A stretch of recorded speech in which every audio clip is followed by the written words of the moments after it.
22 अगस्त को ग्रामीण कार्य विभाग के एक मामूली इंजीनियर के घर पर छापा पड़ता है और उसके घर से इतने रुपए बरामद होते हैं जिसको देखने के बाद विजिलेंस टीम का माथा चकरा जाता है। और उसकी पत्नी जब नोटों का बंडल जलाती है तो उससे नाला तक जाम हो जाता है। लेकिन मजे की बात यह है कि यह सिर्फ एक इंजीनियर का मामला नहीं जिस पर आय से अधिक संपत्ति का केस दर्ज है, बल्कि इन कुछ सालों में ऐसे दर्जनों इंजीनियर सामने आए हैं जिन्होंने अपने पद के साथ गद्दारी की है और बिहार की जनता को लूटने का काम किया है। पूरी कहानी सुनेंगे तो आपका माथा हिल जाएगा कि कैसे एक मामूली सा इंजीनियर इतना लूट कर सकता है। आगे हम आपको सब कुछ विस्तार से बताएंगे, लेकिन उससे पहले मेरा परिचय जान लीजिए। मेरा नाम विष्णु है और आप देख रहे हैं जनता जंक्शन। 22 अगस्त की सुबह पटना में एक मामूली इंजीनियर के घर पर छापेमारी होती है और उस मामूली इंजीनियर के घर से जो बरामद हुआ उसने पूरी विजिलेंस टीम का सिर चकरा दिया। जी हाँ, यह पूरी कहानी है ग्रामीण कार्य विभाग के एक मामूली से इंजीनियर विनोद कुमार राय की। सुबह सुबह करीब 5:30 बजे आर्थिक अपराध की टीम इनके घर पर छापेमारी करती है और देखते ही देखते 52 लाख रुपए कैश बरामद कर लेती है। और इस दौरान दिलचस्प बात यह रही कि इनके घर से 12.5 लाख रुपए अधजले स्थिति में मिलते हैं। अब सवाल उठता यह है कि नोट जलाकर ये लोग कौन सा तपस्या कर रहे थे। लेकिन असली बवाल तो तब हुआ जब जांच में सामने आया कि विनोद कुमार राय के पास 150 करोड़ रुपए की संपत्ति है। सोचिए, एक मामूली सा इंजीनियर जिसके पास 150 करोड़ रुपए की संपत्ति है। जनता सड़क पर गड्ढों से जूझती रही और यह महोदय करोड़ों रुपए गिनते गिनते थक गए। दरअसल पूरा मामला आर्थिक अपराध इकाई को जब यह खबर मिलती है कि विनोद कुमार राय सीतामढ़ी से पटना करीब 4 करोड़ रुपए कैश लेकर निकले हैं, लेकिन जैसे ही उन्हें यह भनक लगी कि आर्थिक अपराध इकाई की टीम उनकी पीछा कर रही है तो रास्ते में ही ये भाई साहब रुपए बांट देते हैं। और शायद यही वजह है कि उनके घर से सिर्फ 52 लाख रुपए बरामद हुए, यानी कि असली माल तो रास्ते में ही हवा में हो गई। और भाई साहब अकेले यही नहीं है, बीते 5 सालों में बिहार की निगरानी अन्वेषण ब्यूरो, स्पेशल विजिलेंस यूनिट और आर्थिक अपराध इकाई ने 43 इंजीनियरों को दबोचा है। इनमें से 20 इंजीनियर करोड़पति निकले हैं तो 30 रिश्वत लेते हुए पकड़े गए हैं। अब जरा इन आंकड़ों को सुनिए। सबसे ज्यादा भ्रष्ट इंजीनियर भवन निर्माण विभाग के निकले हैं, उसके बाद नंबर आया है बिजली विभाग का और तीसरे नंबर पर ग्रामीण कार्य विभाग भी है। यानी कि हम आपको बता दें कि इस दौरान जो पूरा आंकड़ा है उसको लेकर एक रिपोर्ट पब्लिश किया गया है और उस रिपोर्ट में दिखाया गया कि भाई साहब भवन निर्माण विभाग में आय से अधिक संपत्ति के 5 केस आए हैं पिछले 5 सालों में। यह रिपोर्ट 2020 से लेकर 2025 तक की है और इस दौरान की रिपोर्ट है। इस दौरान 4 लोगों को रिश्वत लेते गिरफ्तार किया गया सिर्फ भवन निर्माण विभाग से। इसके बाद दूसरे नंबर पर बिजली विभाग का नाम आता है, जिनमें एक केस सामने आया है जो आय से अधिक संपत्ति का है। 6 लोगों को रिश्वत लेते हुए गिरफ्तार किया गया है। ऐसे सिर्फ ये 2 नहीं बल्कि ऐसे ग्रामीण कार्य विभाग, जल संसाधन विभाग, नगर परिषद बेतिया, जिला परिषद सिवान, मनरेगा, ऐसे तमाम विभाग है। यहाँ पे देखिए स्पष्ट रूप से लिखा हुआ है। बिहार राज्य पुल निर्माण विभाग के भी 2 मामले आए हैं जो आय से अधिक संपत्ति के हैं। पथ निर्माण विभाग के एक मामले सामने आए हैं।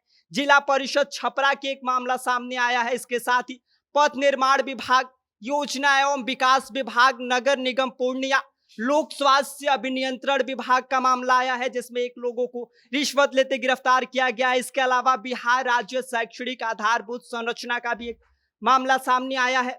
उसके अलावा आपको बता दें कि बिहार राज्य पुलिस भवन निर्माण निगम का भी एक मामला सामने आया जिसमें से 1 लोगों को आय से अधिक संपत्ति के मामले में उनको धर दबोचा गया है, लेकिन वहीं 2 लोग ऐसे हैं जिनको रिश्वत लेते हुए गिरफ्तार किया गया। इसके अलावा नगर विकास विभाग है, पंचायती राज विभाग भी इस दौरान शामिल है, जिनको इस दौरान या तो रिश्वत लेते गिरफ्तार किया गया है या तो करोड़ों के खेल में उनका हाथ है। अब आप समझिए कि आखिर यह छोटे मोटे इंजीनियर इतनी काली कमाई कैसे करते हैं? सबके मन में यही सवाल चल रहा है कि आखिर यह जो बिल्डिंग हो या बिजली विभाग हो या सड़क हो, गड्ढा हो या फिर इन सब का जो कमीशन का खेल है, ये कैसे चल रहा है? तो आप समझिए, पहला तरीका है टेंडर पास कराना। बिना कमीशन के टेंडर की फाइल हिलती तक नहीं है।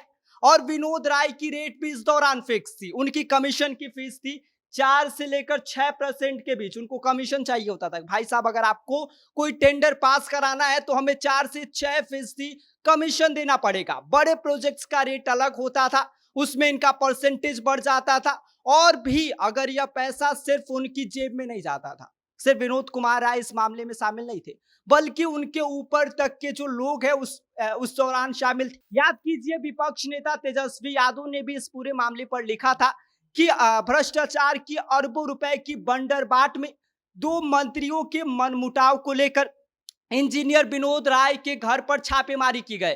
यानी कि इस खेल में सिर्फ नीचे तक लोग सीमित नहीं है, बल्कि ऊपर तक के लोग भी शामिल है। अब दूसरा तरीका आप समझिए, बिल पास कराना। अगर आप ठेकेदार हैं और समय पर आपको काम पूरा करना है, तो आप समझ लीजिए कि असली परीक्षा तब शुरू होती है जब आप अपना काम पूरा कर रहे होते हैं। उसके बाद जब बिल पास होता है तभी आपको पैसा मिलता है, और उस बिल को पास कराने के लिए आपको 2 से लेकर 5% तक कमीशन देना पड़ेगा, तभी आपका बिल पास होगा। और यही हाल था प्रमोद कुमार का, जो बिहार राज्य शैक्षणिक आधारभूत संरचना निगम के एग्जीक्यूटिव इंजीनियर थे, जो भाई साहब सीधी तौर पर यह कह देते थे कि हमको 2 से 5% कमीशन चाहिए तो ही हम आपका बिल पास करेंगे। और उनके ठिकाने पर जब छापा पड़ा तो करोड़ों रुपए की काली कमाई सामने आई।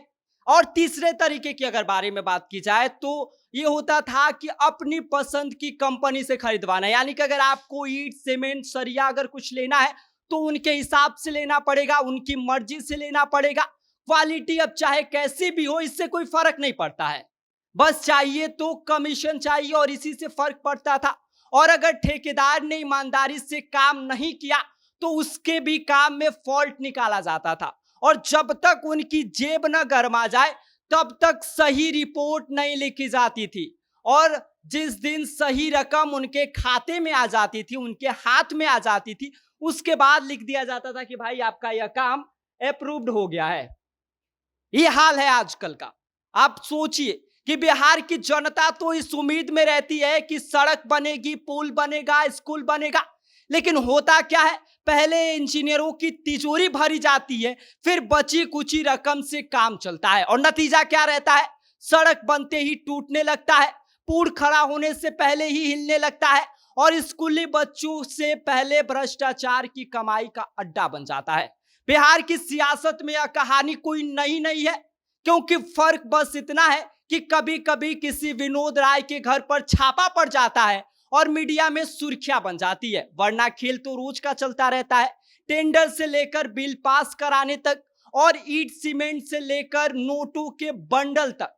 अंत में बस इतना ही कहूंगा कि जब एक मामूली इंजीनियर 150 करोड़ रुपए का मालिक निकलता है तो सोचिए बड़े अफसर और नेताओं की तिजोरी में कितना माल बंद है। अब जनता पूछे भी तो पूछे किससे? सवालों का कोई जवाब नहीं देता, और जवाब की जगह अगर कुछ मिलता है तो बस यही मिलता है कि भाई साहब जो नोटों की गड्डी लिया है, जो नोटों का बंडल है, उसके घर पे छापा पड़वा दो। बाकी इस पूरी खबर पर आपका क्या कहना है, आप क्या सोचते हैं, आप हमें कमेंट कर सकते हैं। आप देख रहे हैं जनता जंक्शन, मेरा नाम विष्णु है।